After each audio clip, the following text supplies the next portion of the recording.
In 2-3 years from now, when AI has taken over everything and it's running your business and you can do things at the touch of a button, but so can the builder next door, how are you going to differentiate yourself? How and why is someone going to choose you to renovate their home or build their home over the builder next door?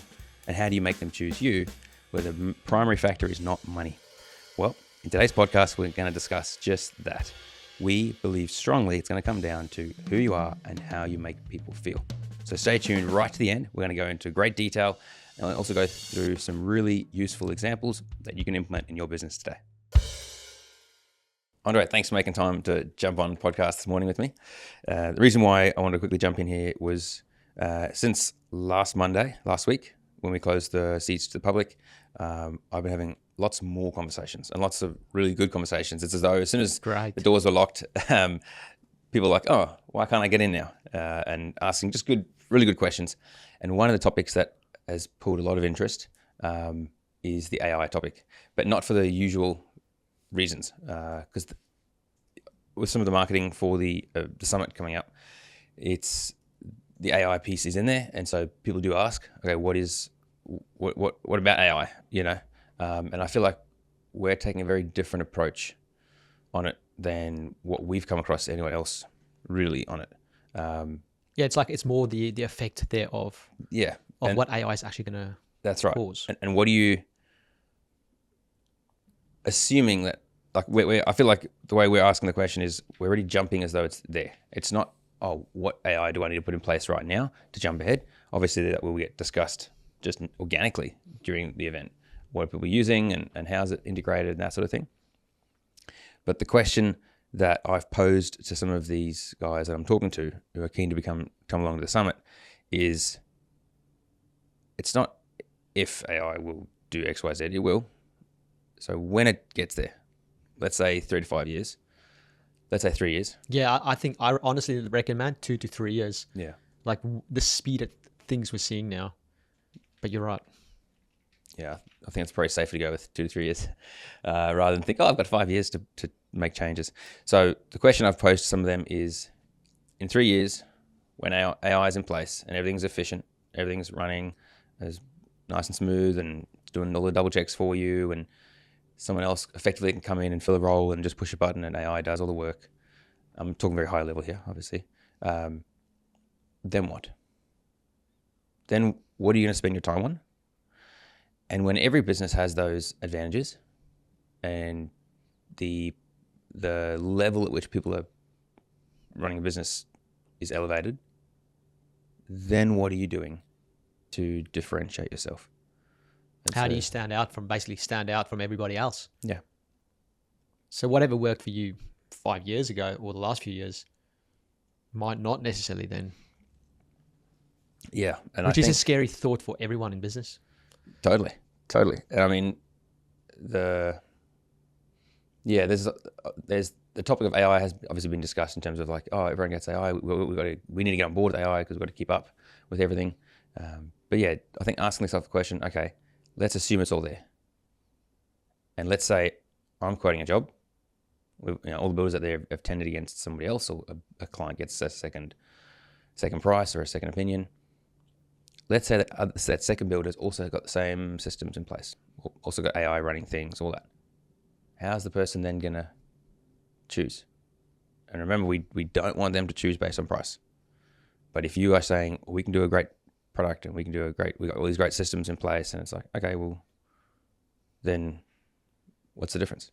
Would I not? And unfortunately, traditionally, the way information is being presented, prospects are put into a corner and really left with information that guides them to choose based on price, rather than on the intrinsic value of the team, of the people, of the unique factor in that company that cannot be copied, changed, duplicated anywhere else.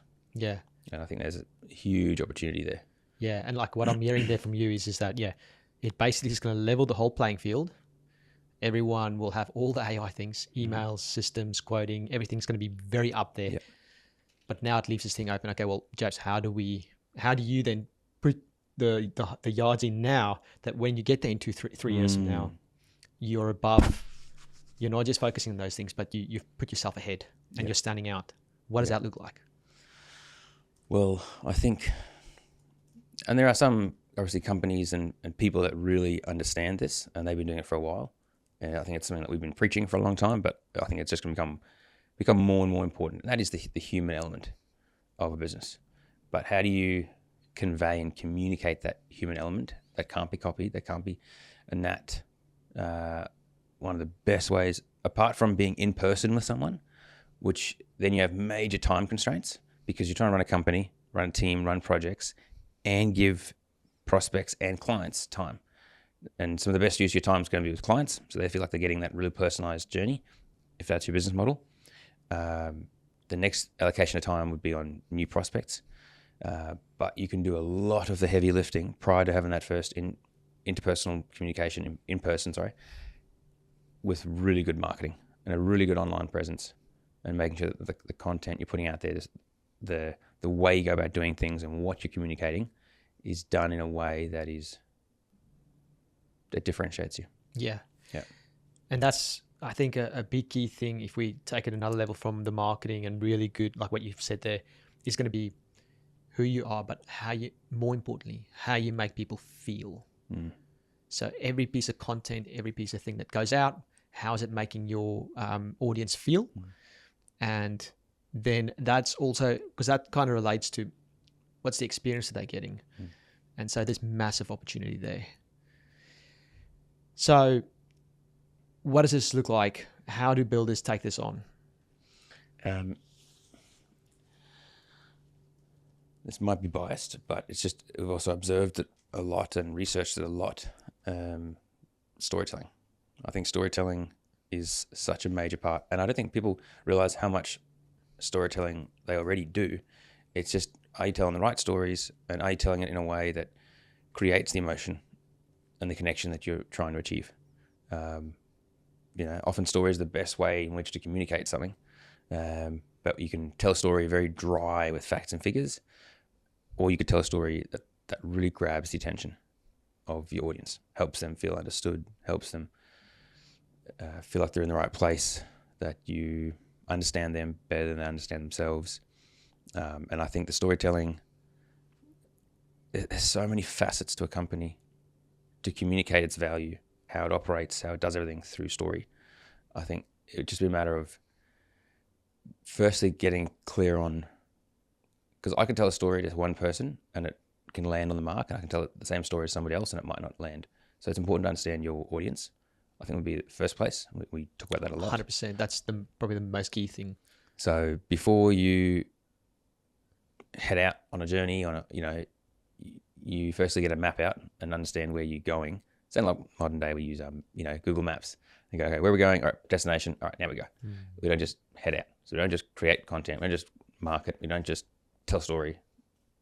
Understanding where we're trying to end up first. What are we trying to achieve? Because then that'll dictate, okay, well, in order to achieve that, we need to then, from a builder's perspective, well, then we want to be working with these kind of clients. Okay, how do those clients think, operate? What's important to them? I was chatting with a guy just last week before about going back to fundamentals. You got Maslow's hierarchy of needs, where on the bottom, I forget the exact order in which things, but in the bottom you got we need food and shelter, and so the concept of passive house marketing and appealing to energy efficiency doesn't make sense sometimes when we look at going, oh, look at this passive house, it'll save you on your energy bills. It's like, well, the person who's worried about a few dollars saving on the energy bills is someone sitting at that bottom level of Maslow's hierarchy, saving a few bills to get food on the table this week. That person is not at all in the ballpark of someone who's looking to spend the extra money and invest in a passive house. So you've misunderstood your audience and where they're at and their needs. So you've gone for facts and figures over who's my audience and what are their needs. That's gone very black and white there. There's not much story involved in that, but then it would be looking, okay, one, understand, again, going back to who's my audience. Great. Now, how do I tell a story that really appeals to them? So then understanding, okay, in that scenario, passive house, who wants that? What's driving them? Do they feel like they've made it to a point in life and now they want to not only have their creature comforts, but they want to do it in a sustainable way? Well, they're now at a point in their life where they can care about doing things sustainably. They're not living hand to mouth. Very different audience, very different way you go about appealing to them and telling a story. So yeah, we could go on about that all day, but the fundamental thing is getting clear on where you're trying to end up. Okay, to get there, who do I need to be, who do I need and want to be building for and with? All right, let's understand them so that anything we put out there is going to be resonating and connecting with them. Yes, because once you've got that clarity on the audience, then it's just setting your narrative. That's right. And without diving into it deeper today, it's like if you can get super clear on that narrative, then what you do marketing wise and content wise and moving ahead is going to be very specific. You're not going to just be bouncing around everywhere looking at like, oh, what's the next new thing I can try to get out there? And I think that's where the biggest opportunity right now is that people now know they need to be out there.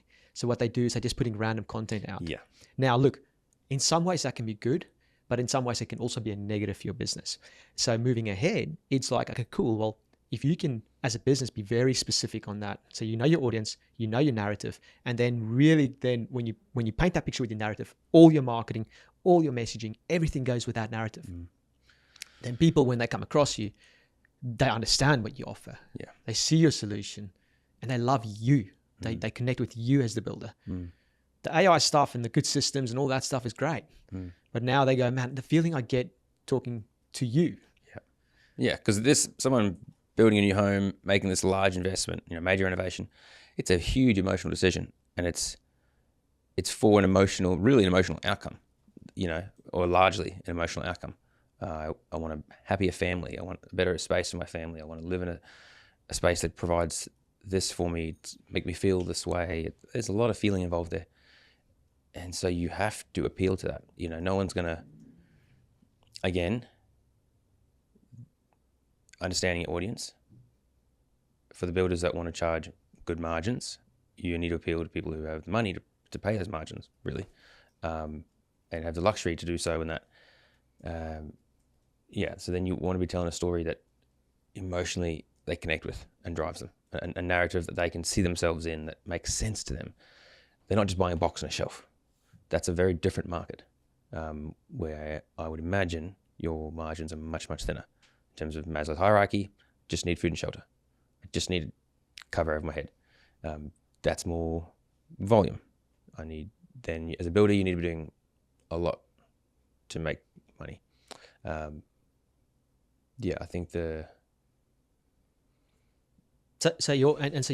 I mean, we can get one thing clear here. So we know that it's going to be important that you use story as a vehicle.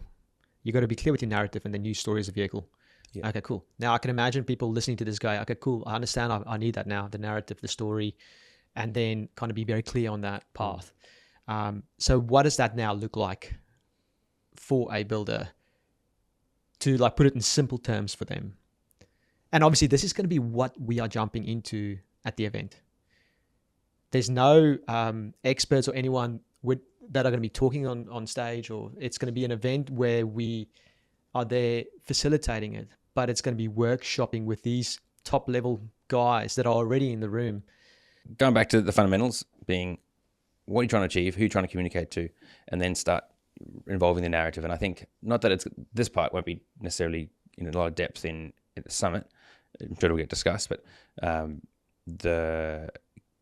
like we talk about pillars here. On the biz video side of things, we work on helping our guys, our builders, get really clear on pillars. We work off pillars, which is basically their narrative. It's the narrative. It's the key components of their narrative, so that with the builders that we work with, it's internal goals. We don't necessarily communicate to them, but an internal goal of ours, especially for guys who we work with for a long period of time, is help them understand their pillars and really grasp them to the point. Now, this comes more naturally for some guys, but we believe we can get all guys there, is when you understand your pillars, you can be presented with any challenge on site, or something comes up and you'll be able to talk about it and relate it back to one of these pillars and how you provide a solution. And a really good, at the end of the day, like every business owner is a salesperson. the end of the day, you need to sell. You need to convince, influence, persuade your team to stay and build with your projects, your prospective clients to go ahead with you.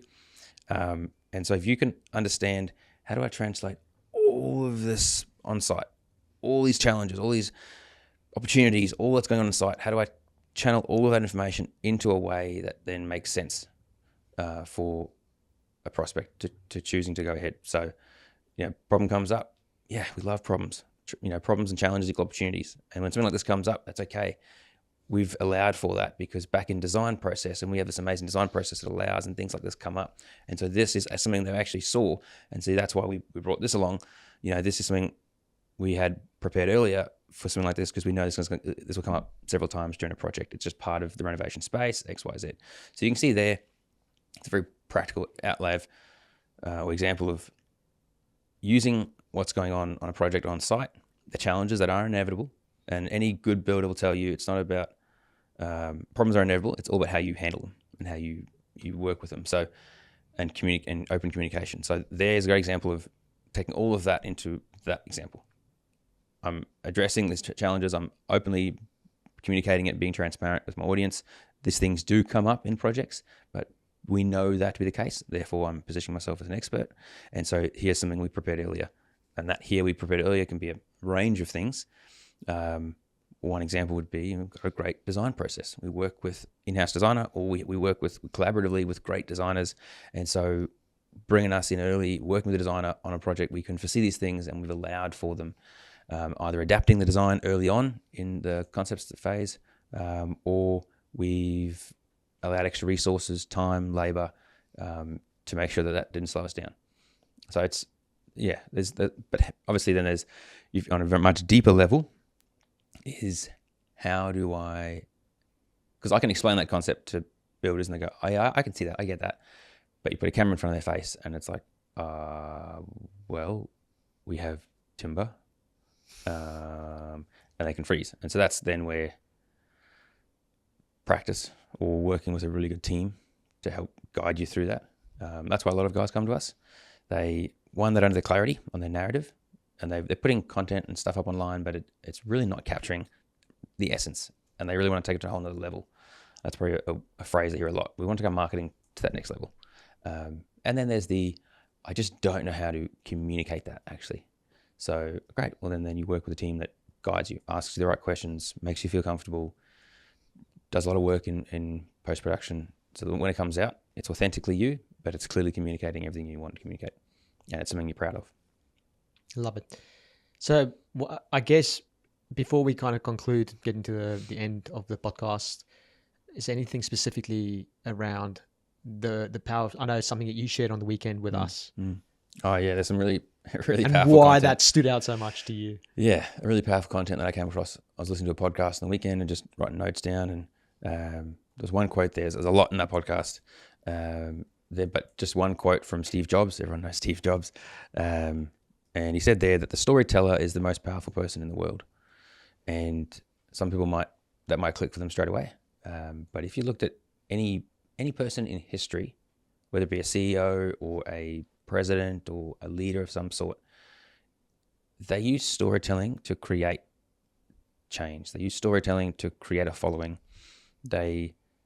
It's a really important part of influencing someone's emotions and getting them on board with your vision. Steve Jobs is phenomenal at this. If you go and listen to any of his product launches, that's why he launches the product. That's why he gives that initial speech, because he's so good at storytelling. Obviously, he has the face of the brand as well. But he understood the power of that, which you could say many of his competitors in the market didn't get. And so whenever he presents a new product, he presents it in a story format, in this idea of, we're here, but imagine if we could solve these problems. Imagine if we lived in a world that looked like this. Yeah. And he takes that audience on that journey. And so all of a sudden, while you're present here, that future seems like, I can't live here anymore. That future is the way. How have I lived here? And like anyone who's used Apple products or use any new innovation in a product, you're like, man, how did people live like this, 20 years ago without this? he does a great job in conveying that through storytelling initially, then product launches and stuff like that. So, but you just think through any leader, anyone that creates influence, or anyone that you follow online, I would say highly likely they use storytelling in their communication, and that's why you stay tuned. That's why you follow along. That's why you. And the powerful thing with story, we've talked about this many times before. If you tell a really good story and you understand your audience and you tell it in a way that resonates with them, you take them in that story. That's why movies are so amazing. And our whole team here is movie buffs. We've got Celine, who's a major movie buff. And if a movie does a really, really good job, it should take you into that world, and you should feel like you're in amongst it. Even though it's not 4D, it feels 4D because it's a powerful story. And you can do that as a builder with your building company. You can use marketing in a way to take people on a journey where they feel like they are already there. I'm already building with this guy. Whoa, this is what it feels like. So then there's a whole other element there that's hard to put words to, or it's hard to put to touch really, but it feels so real, and that can have a huge influence on them choosing you. But then there are lots of other elements to that. One of the major ones I would say would be consistency. Yeah. You can't be doing this one day and then not the next day, because you will lose all the trust you've built through inconsistency. Inconsistency says not trustworthy. Yeah. How can I rely on you to fulfill what you're saying you're doing if I'm not seeing you act it out? Yeah. Yeah, that's so good. And I love the analogy or the story of Steve Jobs and what he did, because 100%. And that's why Apple is so successful today. So from what I heard there, it ultimately comes down to this, that we know in a couple of years, things are going to look completely different, that now you need to start putting in the time, knowing what is your narrative, and then using the vehicle storytelling to communicate that along the way, communicate that narrative. And how do you know what your story is? Well, there's a certain few things you've got to get super clear on. Yeah. And once you know those things, it's that aha moment of going, oh, wow, how did I never see these? These are the things that make me as a person unique. This is like my personality. This is the way I look at life, my beliefs, etc. And then you use the vehicle of putting, videos out, using online world, etc., to get that out. Yeah. So I'm super pumped on this topic. And that is obviously one thing we're covering in the event, as we said, which I'm so excited about covering. Yeah. And but yeah, if you are thinking about these things and this is also in the back of your mind, reach out, have a chat with JP. Yeah. Potentially there's a way that we can help you, or come along to the event. Yeah. We'd love to see you there. Yeah, I think my mind's going off on a tangent there. The question I often get come to us is because people see the polished stuff that we do. They don't see the unpolished stuff. The reason for that is polished and unpolished, both incredibly powerful. Yeah, they serve. But they are used in different places at different times. 100%. Once you understand your audience's psychology, understanding buyer psychology, sales cycle, and all that then dictates when and where a certain piece of content get used or reused or positioned in front of people. A very important factor. So, not all of your content needs to be super polished, but I also don't think all of it should be that super raw style. It should be a mix. And for different brands, it'll look differently. We've seen that be done both. We've seen different builders do more of one, less of the other in both ways, and do it very, very well. So I just want to share that. That was stuck in my head. That's good. But yeah, in terms of the summit, I'm so excited. And everyone who is coming, I am consistently getting texts and messages that if we're in correspondence about whatever it may be, they seem to sign off with, cannot wait for end of Feb. So yeah, it's going to be good. Epic. Thank you, JP. Thank you. And thank you everybody for listening along. Yeah. Hope it helps.